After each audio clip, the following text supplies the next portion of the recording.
Pangutana, mahitungod sa atong gisaysay o gibasa nga John 3:16. Kinsa ang dili malaglag? Kinsa ang makabaton sa kaluwasan? Ang tubag niining duha mga igsoon, ang motoo. Sa asa mo to? Sa bugtong anak sa Dios kang Ginoong Hesus. Wala sa nag-ingon nga motoo plus maayong buhat plus relihiyon plus pagkabuutan, pagkamayong tao, pagkamanunuyon.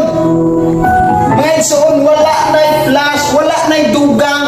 Ang ingon ang motoo kaniya makabaton sa kinabuhing walay katapusan o dili malaglag.